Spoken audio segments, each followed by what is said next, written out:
कोशिका क्या है? कोशिका सबसे छोटी इकाई है हमारे शरीर की। पूछता है एग्जाम में कि शरीर की सबसे छोटी इकाई क्या है, तो कोशिका है। देखिए हम लोग कोशिका की डिफिनेशन देखते हैं। सभी जीवधारियों का शरीर बहुत छोटे छोटे कोष्ठों का बना होता है। इन कोष्ठों को क्या बोलते हैं? कोशिका बोलते हैं।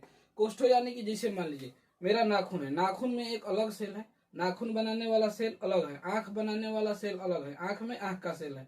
अब जिसे हम बोल रहे हैं तो जीभ में कोई अलग सेल है, यानी कि हर जगह सेल का डिजाइन अलग है। जैसे मेरा ब्रेन हो गया, तो ब्रेन यानी कि न्यूरॉन्स जो होते हैं, इसमें न्यूरॉन्स बनते हैं अलग सेल है। हालांकि ब्रेन में सेल नहीं बनते हैं। 90% न्यूरॉन्स जो होते हैं वो सेल डिवीजन नहीं करते हैं, सिर्फ 10% ही मतलब सेल डिवीजन कर पाते हैं। तो देखिए कोशिका के अध्ययन को क्या बोलते हैं? साइटोलॉजी। यानी जब हम जीव विज्ञान में पढ़ते हैं तो कोशिका को हम कोशिका नहीं, सेल नहीं बोलेंगे, उसको क्या बोलते हैं? साइटो बोलते हैं। तो साइटो के अध्ययन को क्या बोलते हैं? साइटोलॉजी। इसीलिए बोले हैं कोशिका के अध्ययन को क्या बोलते हैं? साइटोलॉजी। यानी कि कोशिका का अध्ययन हुआ, साइटोलॉजी हुआ। तो कोशिका का कोई ना कोई तो खोजा होगा। तो कोशिका की खोज किसने किया था? तो रॉबर्ट हुक ने किया था। कब किया था? 1665 ईस्वी में। कोशिका की खोज रॉबर्ट हुक ने 1665 ईस्वी में किया।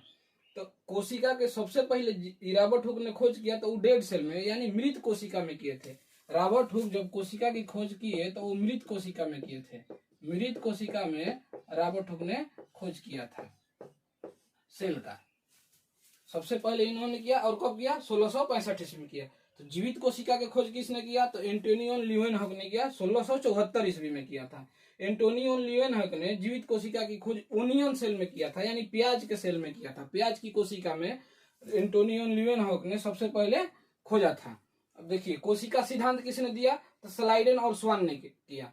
स्लाइडेन और स्वान ने कोशिका सेल थ्योरी दिया। स्लाइडेन और स्वान ने क्या दिया? सेल थ्योरी दिया। देखिए सेल थ्योरी कौन दिया? स्लाइडेन और स्वान ने दिया था। तो इन्होंने बोला कि बहुत सारी कोशिकाएं मिलकर एक बॉडी का निर्माण होता है। इन्होंने यह सिद्धांत दिया कि बहुत सारी कोशिकाएं मिलकर एक पूरे शरीर का निर्माण करती है। अब देखिए सबसे छोटी कोशिका किसकी होती है? तो माइकोप्लाज्मा की होती है। सबसे छोटी कोशिका किसकी होती है? तो माइकोप्लाज्मा की। सबसे बड़ी कोशिका किसकी होती है? तो शुतुरमुर्ग के अंडे की। शुतुरमुर्ग का अंडा देखिएगा बहुत बड़ा होता है। शुतुरमुर्ग के अंडे की कोशिका सबसे बड़ी होती है। अब देखिए मानव में, हम लोगों में, यानी कि हम जो प्राणी हैं, मनुष्य हैं, हम लोगों में सबसे बड़ी कोशिका और सबसे छोटी कोशिका कौन है? तो सबसे छोटी कोशिका जो होती है मानव में सबसे छोटी कोशिका होती है शुक्राणु, ये स्पर्म की। यानी कि सबसे छोटी कोशिका कौन है? स्पर्म है। एक मंथ में 50 मिलियन स्पर्म बनते हैं। 50 मिलियन स्पर्म एक मंथ में बनते हैं। यानी कि बहुत छोटा छोटा बनता होगा, तभी तो संख्या में 50 मिलियन है। यानी कि लगभग 50 मिलियन बनता है। यानी कि मानव में सबसे छोटी कोशिका कौन हुआ? शुक्राणु हुआ, स्पर्म होता है। मानव में सबसे बड़ा कोशिका तो अंडाणु, मतलब स्त्री के अंडाणु पूरे मंथ में सिर्फ एक ही अंडा बनता है। तो एक सेल जो होता है सबसे बड़ा होता है। एक सेल यानी कि एक मंथ में सिर्फ एक ही बना है, तो ये सबसे बड़ी सेल होता है। मानव में सबसे बड़ा सेल अंडाणु होता है। मानव में सबसे लंबी कोशिका न्यूरॉन, यानी कि ब्रेन की कोशिका सबसे लंबी कोशिका होती है। मानव की कोशिका सबसे लंबी कौन सी होती है? न्यूरॉन की होती है। मानव में सबसे तेज विभाजन कहाँ होता है? मानव में कोशिका का माने मानव में सबसे ज्यादा तेज विभाजन किस सेल का होता है? तो लीवर सेल, यकृत सेल का सबसे ज्यादा विभाजन होता है। और सबसे कम विभाजन ब्रेन का जो 10% भाग है, मतलब बहुत कम डिवीजन होता है। यानी इसीलिए बोला जाता है कि हमेशा सलाह दिया जाता है कि आप बाइक चलाइए तो हेलमेट लगा के चलाइए। क्यों चलाइए? क्योंकि ब्रेन का 90% भाग न्यूरॉन है जो सेल डिवीजन नहीं करता है, सिर्फ 10% ही सेल डिवीजन करता है। तो इस 90% वाले में अगर चोट लग जाता है तो उस जुड़ नहीं पाता है, बहुत टाइम लंबी समय के बाद जुड़ता है। इसलिए हमेशा हेलमेट लगा के चलें, कहें कि न्यूरॉन अगर ब्रेन में चोट लगता है तो वो ठीक नहीं होता है। अब सोचिए छोटी छोटी कोशिकाएं मिलकर बहुत पूरा बॉडी का निर्माण करती है। अब कैसे? अब हम लोग कोशिका झिल्ली के बारे में देखेंगे। देखिए कोशिका झिल्ली, सेल मेम्ब्रेन। कोशिका झिल्ली किसकी बनी होती है? तो कोशिका झिल्ली प्रोटीन की बनी होती है। कोशिका झिल्ली किसकी बनी होती है? तो प्रोटीन की बनी होती है। अब कोशिका झिल्ली पादप सेल में भी पाया जाता है और जंतु सेल में, यानी कि एनिमल सेल हो गया और प्लांट सेल, दोनों में पाया जाता है। कोशिका के सभी अंग इसी झिल्ली में रहते हैं। यानी मान लीजिए ये अगर कोशिका झिल्ली हो गया तो इसी में सब जो भी रहते हैं माइटोकॉन्ड्रिया हो गया, गोल्जी का हो गया, इंडोप्लाज्मिक रेटिकुलम हो गया, सब किस में रहते हैं? कोशिका झिल्ली में बंद रहते हैं। अब देखिए कोशिका झिल्ली के सभी अंग किस में रहते हैं? इस झिल्ली में रहते हैं। किस में रहते हैं? तो कोशिका झिल्ली में रहते हैं। कोशिका के सभी अंग ये किसके बने होते हैं? तो कोशिका झिल्ली प्रोटीन की बनी होती है। अब देखिए कोशिका भित्ति देखते हैं। कोशिका भित्ति होती है जो सिर्फ प्लांट सेल यानी पादप सेल में पाया जाता है, पादप कोशिका में पाया जाता है। तो कोशिका झिल्ली पादप सेल में पाया जाता है। यानी मान लीजिए जो प्लांट है, ये पौधा है, पौधा के बाहर बाहर देखे होंगे कि छाल होता है, तो ये जो छाल है यही कोशिका भित्ति है। ये क्या करता है? तो पौधा के सुरक्षा प्रदान करता है। सुरक्षा के साथ साथ क्या करता है? ये पौधे को एक निश्चित आकृति देने का भी काम करता है। यानी कि जो पौधा है उसमें बाहर जिसे इसे छीलेंगे तो छाल निकलेगा, तो वो क्या हो गया? वही कोशिका भित्ति होता है। वो क्या करता है? इसको आकार देता है और सुरक्षा प्रदान करता है। कोशिका भित्ति बनी किसकी होती है? सेल्यूलोज बनी होती है। कवक की कोशिका भित्ति किसकी बनी होती है? कवक वाली काइटिन की बनी होती है। उसी तरह पादप वाली किसकी बनी होती है? सेल्यूलोज की। यानी कोशिका भित्ति किसकी बनी होती है? सेल्यूलोज की। ये पौधों को कोशिका भित्ति क्या करते हैं? पौधों को सुरक्षा प्रदान करते हैं और इनको आकार देते हैं। अब देखिए माइटोकॉन्ड्रिया देखेंगे। माइटोकॉन्ड्रिया की खोज किसने किया था? तो माइटोकॉन्ड्रिया की खोज अल्टमैन ने किया था। माइटोकॉन्ड्रिया की खोज किसने किया? अल्टमैन ने किया। 1886 ईस्वी में किया था। कोशिका का शक्ति केंद्र कहते हैं माइटोकॉन्ड्रिया को, कोशिका का शक्ति केंद्र कहते हैं। यानी कि अगर हम बोल रहे हैं तो हमारे जीव में ऊर्जा लग रहा है, तो इसको पावर कौन दे रहा है? तो माइटोकॉन्ड्रिया। यानी कि माइटोकॉन्ड्रिया वहां पर ऊर्जा प्रदान कर रहा है। अगर हमारा बॉडी जहां स्थिर रहता है वहां ऊर्जा वहां भी ऊर्जा है। अगर हम जहां बोल रहे हैं वहां ऊर्जा ज्यादा लग रहा है। अगर कोई धावक है, अगर दौड़ रहा है, तो उसको पैर में ज्यादा एनर्जी की जरूरत है, ज्यादा ऊर्जा की जरूरत है, तो उसको सबसे ज्यादा ऊर्जा कहाँ माइटोकॉन्ड्रिया बनाएगा? पैर में बनाएगा। अगर हम बोल रहे हैं तो सबसे ज्यादा ऊर्जा कहाँ बनाएगा? हमारे जीभ में ऊर्जा बनाएगा। अगर हम देख रहे हैं तो ऊर्जा कहाँ लग रहा है? आंख से, तो आंख में ऊर्जा बनाएगा। यानी कि माइटोकॉन्ड्रिया का काम है हमारे बॉडी में ऊर्जा पैदा करना, ऊर्जा देने का काम करना। यानी हम ब्रेन से अगर सोच रहे हैं, पढ़ रहे हैं, तो ब्रेन की नसें क्या होती है? थकेगी, तो उसका ऊर्जा देने का काम कौन करेगा? माइटोकॉन्ड्रिया करेगा। अगर हम मान लीजिए बैडमिंटन खेल रहे हैं तो हमारे हाथ में ऊर्जा लग रहा है। अगर हमारे हाथ के पावर के कहे कि थक जाएगा, नहीं तो एक समय अगर खेलते खेलते ये थक जाएगा तो खेलने का मन नहीं करेगा। इसलिए इसको कौन देगा? ऊर्जा देने का काम कौन करता है? माइटोकॉन्ड्रिया देता है। या इसे कोशिका का इंजन भी कहा जाता है। क्योंकि क्यों कहा जाता है? जिसे हम सांस लिए तो हीमोग्लोबिन के माध्यम से कहा गया, हीमोग्लोबिन के माध्यम से माइटोकॉन्ड्रिया के पास आया और माइटोकॉन्ड्रिया क्या किया? ऊर्जा बनाया, ऊर्जा बना के सेल में सब बांट दिया। मतलब जिसको जितना जो है, जिसे मान लीजिए कोशिका झिल्ली हो गया, कोशिका झिल्ली के अंदर माइटोकॉन्ड्रिया होता है, राइबोसोम होता है, गोल्जी बॉडी होता है, लाइसोसोम होता है, ये सब होते हैं। तो माइटोकॉन्ड्रिया को हीमोग्लोबिन लिया के दे दिया, ऑक्सीजन दे दिया, तो ये क्या बना दिया? ऊर्जा बनाएगा। अब देखिए आंतरिक दीवार को क्रिस्टी कहते हैं। यानी माइटोकॉन्ड्रिया के ये जो बाहर का दीवार है, माइटोकॉन्ड्रिया हो गया, और माइटोकॉन्ड्रिया के बाहर के दीवार के क्या बोलते हैं? माइटोकॉन्ड्रिया के ये आंतरिक दीवार जो हो गया, इसको अंदर वाली दीवार को हम लोग क्रिस्टी बोलते हैं। पूछता है एग्जाम में कि माइटोकॉन्ड्रिया के आंतरिक दीवार को क्या बोलते हैं? तो माइटोकॉन्ड्रिया के आंतरिक दीवार को क्रिस्टी बोलते हैं। माइटोकॉन्ड्रिया के आंतरिक दीवार को क्रिस्टी बोलते हैं। सेल ऑफ पावर हाउस किसको बोलते हैं? माइटोकॉन्ड्रिया को बोलते हैं सेल ऑफ पावर हाउस, क्योंकि ये हमारे शरीर को ऊर्जा देने का काम करता है। तो पूछता है एग्जाम में कि शरीर को ऊर्जा कौन प्रदान करता है? तो शरीर को ऊर्जा माइटोकॉन्ड्रिया प्रदान करता है। सेल ऑफ पावर हाउस किसको बोलते हैं? माइटोकॉन्ड्रिया को बोलते हैं। कोशिका भित्ति किसकी बनी होती है? तो देखिए सेल्यूलोज की बनी होती है। हम लोग जो कपड़ा पहने हैं किसकी बनी है? सेल्यूलोज की बनी है। कपड़ा जिसे जो चीज लकड़ी से बना होता है वो सेलुलोज का बना होता है। जिसे हम कपड़ा पहने हैं तो सेलुलोज का बना होता है। और मान लीजिए कोशिका भित्ति, हम अपने बॉडी को किससे रक्षा कर रहे हैं? तो इससे कर रहे हैं, कपड़ा से रक्षा कर रहे हैं। लेकिन जो पेड़ पौधे हों वो किससे बने होते हैं? सेल वाल से करते हैं, यानी कोशिका भित्ति से। अगर ये कोशिका झिल्ली हो गया ना, ये कोशिका झिल्ली हो गया, कहीं की कोशिका झिल्ली किसमें होता है? पादप में भी होता है और जंतु में भी होता है। तो ये कोशिका झिल्ली होता है। तो कोशिका झिल्ली के बाहर एक कोशिका भित्ति होती है, इसी से एक दूसरे से चिपके हुए, जिसमें बीच में भर दिए लिक्विड हो गया। अब एक भित्ति हो गया बाहर से, बाहर वाला पौधा के ठोस भाग जो होता है वही कोशिका भित्ति होता है। अगला देखिए अब गोल्जी बॉडी देखते हैं। गोल्जी बॉडी की खोज इंग्लिश में भी इसको गोल्जी बॉडी ही बोलते हैं।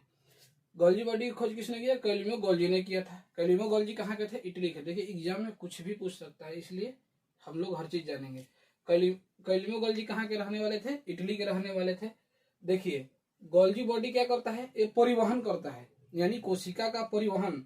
यानी कि मान लीजिए कोई अगर बनाया जिसे हमारे ऊर्जा, हम जिसे बोल रहे हैं तो हमारे जीव को ऊर्जा की जरूरत है, तो ये क्या करता है, अगर हमारे शरीर को प्रोटीन की जरूरत है, अगर मान लीजिए ये काम नहीं कर रहा है हाथ, अभी हाथ स्थिर है, तो अगर हाथ का प्रोटीन है तो ये क्या करता है, ले जाके प्रोटीन का परिवहन करके दे दिया। जिसे जीव को प्रोटीन की जरूरत है, ऊर्जा की जरूरत है, तो ये क्या करता है, एक जगह की ऊर्जा को दूसरे जगह ले जाके देता है। यानी हमारे शरीर में क्या करता है, ऊर्जा का परिवहन करता है, प्रोटीन का परिवहन करता है, वसा का, माने किसी भी चीज को ये क्या करता है, गोल्जी बॉडी परिवहन करता है। देखिए गोल्जी बॉडी का काम क्या है, जिसे मान लीजिए माइटोकॉन्ड्रिया ऊर्जा पैदा किया है, अगर mitochondria cell of power house mitochondria को बोलते हैं, अगर ये ऊर्जा बनाया है तो ऊर्जा कौन ले जाएगा, तो जो गोल्जी बॉडी है यही ऊर्जा को ले जाता है। अगर हम बोल रहे हैं तो हमारे जीव को ऊर्जा की जरूरत है, तो ये जीव को ले जाके क्या देता है, ऊर्जा देता है। कौन, तो गोल्जी बॉडी। माइटोकॉन्ड्रिया का काम है ऊर्जा बनाना, लेकिन ले जाके देना किसका काम है, गोल्जी बॉडी का काम है। गोल्जी बॉडी हमारे शरीर में क्या करता है, ऊर्जा एक जगह से दूसरे जगह ले जाकर देता है। अब देखिए रसधानी का काम क्या है, जल संग्रह करना। हमारे शरीर में जल कितना है, 65% जल है। तो जल कहाँ रहता है, तो जल रहता है हमारे कोशिका में। लीवर में तो 1 या 2 लीटर या 1.5 लीटर जल रहता है, लेकिन सारा जल कहाँ रहता है, कोशिका में रहता है। क्योंकि देखिए अभी हमारा त्वचा है मान लीजिए, तो इसमें अगर कोशिका है तो कोशिका है तो ये क्या है, ये जल है, जल इसमें संग्रह है। तो हमारे बॉडी में जल संग्रह कोशिका में रहते हैं। ठीक, देखिए तरकाई, तरकाई को क्या बोलते हैं इंग्लिश में, सेंट्रोसोम बोलते हैं। तरकाई की खोज किसने किया, बुबेरी नामक एक वैज्ञानिक था, इसने किया था। इस सेंट्रोसोम का काम क्या है, कोशिका विभाजन। जैसे मान लीजिए हमारा अगर नाखून बढ़ रहा है तो क्यों बढ़ रहा है, क्योंकि इसमें सेल का क्या होता है, विभाजन कर रहा है। तो कौन करता है, तो कोशिका विभाजन सेंट्रोसोम करता है। सेंट्रोसोम का काम क्या है, हमारे बॉडी में सेल डिवीजन करना। जिसे मान लीजिए अगर सेल यहाँ मर गया तो इसका अगर सेल डिवीजन करेगा नहीं, तो जिसे कोई मार दिया, चोट लगा, काला हो गया, यहाँ का सेल मर गया, तो सेल डिवीजन कौन करता है, तो ये सेल डिवीजन कौन करता है, सेंट्रोसोम करता है। ये कोशिका का विभाजन करते हैं। सबसे तेज कोशिका विभाजन कहाँ होता है, तो सबसे तेज कोशिका विभाजन लीवर यानी कि यकृत में होता है। सबसे तेज कोशिका विभाजन कहाँ होता है, यकृत में होता है। कौन करता है, तो सेंट्रोसोम करता है, यानी तरकाई करता है। देखिए न्यूरॉन में कोशिका विभाजन नहीं होता है। हमारे ब्रेन के 90% न्यूरॉन है, उसमें क्या होता है, कोशिका विभाजन नहीं होता है। लेकिन हमारे ब्रेन में गिलियल सेल पाया जाता है, गिलियल कोशिका होती है 10%। 90% न्यूरॉन हो गया, 10% गिलियल सेल हो गया। तो 10% गिलियल सेल में ही हमको क्या होता है, ब्रेन ट्यूमर यानी ब्रेन कैंसर होता है। तो कहाँ होता है, पूछता है एग्जाम में कि अगर हमारे दिमाग में कैंसर हुआ है, ब्रेन में कैंसर हुआ है, तो किस सेल में हुआ है, तो गिलियल सेल में हुआ है। गिलियल कोशिका में कैंसर होता है। ब्रेन ट्यूमर किस में होता है, गिलियल सेल में होता है। ठीक, यह कोशिका, इसमें क्या होता है, कोशिका विभाजन इसमें होता है। यानी ब्रेन में पूछेगा कि ब्रेन में किस सेल में कोशिका विभाजन होता है, तो गिलियल सेल में। कैंसर भी किस में होता है, गिलियल सेल में। देखिए अब हम लोग पढ़ते हैं अंतःप्रद्रव्य जालिका, यानी इंडोप्लाज्मिक रेटिकुलम पढ़ते हैं। देखिए अंतःप्रद्रव्य जालिका, ये आंतरिक कंकाल का काम करते हैं। यानी कि जो अंतःप्रद्रव्य जालिका है, इंडोप्लाज्मिक रेटिकुलम क्या करते हैं, एक दूसरे को सेल में माने मिलने नहीं देते हैं। यानी माइटोकॉन्ड्रिया गोल्जी बॉडी है, तो इस एक दूसरे में ना मिले, क्योंकि अगर एक दूसरे में मिल जाएंगे तो क्या हो जाएंगे, आपस में मिल जाएंगे तो सूचना ही नहीं मिलेगा कि अगर हमको ऊर्जा बनाना है तो ऊर्जा बनाएंगे। गोल्जी बॉडी का काम है कि परिवहन करना है तो परिवहन करेंगे। इसीलिए इंडोप्लाज्मिक रेटिकुलम क्या करता है, इनके बीच कंकाल का काम करता है। अगर मान लीजिए हमारे बॉडी में अगर हड्डी ना हो तो सब क्या होंगे, मिल जाएंगे एक में, इसीलिए ये मिलने नहीं देते हैं। ये आंतरिक सहायता भी प्रदान करते हैं, क्योंकि ये एक दूसरे से न मिले, इनको सहायता प्रदान करता है। क्योंकि अगर नहीं मिलेंगे तभी तो एक दूसरे को ये सूचना दे पाएंगे। ये वसा का निर्माण करते हैं और प्रोटीन का। पूछेगा कि हमारे शरीर में वसा का निर्माण कौन करता है, तो इंडोप्लाज्मिक रेटिकुलम करते हैं। इसको शॉर्टकट में हम लोग ईआर बोलते हैं। इंडोप्लाज्मिक रेटिकुलम को शॉर्टकट में क्या बोलते हैं, ईआर को बोलते हैं। अंतःप्रद्रव्य जालिका, यानी कि हमारे शरीर में प्रोटीन जैसे वसा का निर्माण कौन करता है, अंतःप्रद्रव्य जालिका। अब देखिए अंतःप्रद्रव्य जालिका मान लीजिए 2 भागों में होता है, हालांकि ये 2 पार्ट में है। एक वसा का निर्माण करता है, एक प्रोटीन का निर्माण करता है। हालांकि प्रोटीन का निर्माण राइबोसोम करता है। प्रोटीन की फैक्ट्री किसको बोलते हैं, राइबोसोम को कहते हैं। लेकिन देखिए इंडोप्लाज्मिक रेटिकुलम 2 भाग में होता है, एक भाग खुरदरा होता है, एक भाग स्मूथ होता है। यानी कि एक भाग चिकना होता है। चिकना वाले भाग में वसा का निर्माण, यानी कि हमारे शरीर में जो चर्बी बनता है, जिसे पेट पर किसी किसी का भयानक चर्बी रहता है, तो वसा का निर्माण कौन करता है, तो स्मूथ वाला भाग प्रोटीन का खुरदला वाला भाग करता है। अब देखिए राइबोसोम, राइबोसोम को क्या बोलते हैं, प्रोटीन का फैक्ट्री बोलते हैं। हालांकि राइबोसोम की खोज किसने किया था, पैलाडे नामक एक वैज्ञानिक था, वही किया था। प्रोटीन की फैक्ट्री किसको बोलते हैं, राइबोसोम को बोलते हैं। यानी प्रोटीन बनता कहाँ है, तो इंडोप्लाज्मिक रेटिकुलम का ये दो भाग छोटा छोटा है, जिसमें खुरदले वाले भाग में प्रोटीन बनता है और स्मूथ वाले भाग में वसा बनता है। यानी हमारे जो त्वचा है, त्वचा के अंदर वाले भाग में क्या वसा रहता है, तो इसको कौन बनाता है, तो इंडोप्लाज्मिक रेटिकुलम। अब देखिए केंद्रक यानी न्यूक्लियस, हमारे शरीर में न्यूक्लियस नहीं रहेगा तो मान लीजिए ऊर्जा बनाना हो, खाली वो ऊर्जा बनाते जा रहा है, अनलिमिटेड बनाएगा तो वो तो कहीं ना कहीं हानि करेगा। इसलिए इसको कंट्रोल कौन करेगा, तो केंद्रक करता है। केंद्रक का क्या क्या काम है, तो देखिए केंद्रक की खोज कौन किया था, तो रॉबर्ट ब्राउन था, रॉबर्ट ब्राउन नामक वैज्ञानिक था, उसी ने किया था। अब देखिए केंद्रक में क्या क्या होता है, क्रोमोजोम्स होता है, डीएनए होता है, आरएनए होता है। अब देखिए केंद्रक में कितना परसेंट प्रोटीन होता है, तो 80% प्रोटीन होता है और 10% डीएनए होता है। अब देखिए कोशिका जो है, कोशिका को हम लोग क्या बोलते हैं, केंद्रक का ब्रेन किसको बोलते हैं, तो कोशिका को हम लोग केंद्रक का ब्रेन बोलते हैं। यह कोशिका को कंट्रोल करता है। अगर मान लीजिए सेंट्रोसोम हो गया, सेंट्रोसोम का काम क्या है, सेंट्रोसोम का काम है तारकाय, यानी कि इसका काम क्या है, सेल डिवीजन करना, हमारे शरीर में सेल डिवीजन करना। अगर मान लीजिए इसको सेल डिवीजन अगर एक से दो भागा, सेल डिवीजन का मतलब ये नहीं कि मतलब सेल डिवीजन सेल को बांट दिया, माने एक सेल से दूसरा सेल का निर्माण होना, यानी टूट गया तो दो भागों में बटा।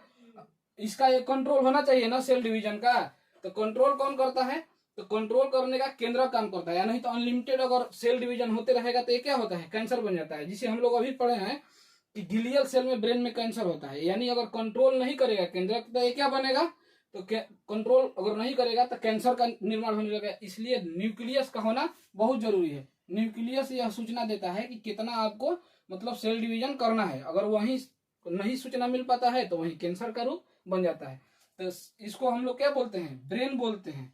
केंद्रक का ब्रेन, सेल डिवीजन का जो ब्रेन है इसको किसको बोलते हैं, केंद्रक को बोलते हैं। केंद्रक को हम लोग सेल डिवीजन का ब्रेन बोलते हैं। अब जब कोई पूछता है कि राइबोसोम जिस केंद्रक में कितना परसेंट प्रोटीन होता है, तो 80% प्रोटीन होता है। कितना परसेंट डीएनए होता है, तो 10% डीएनए होता है।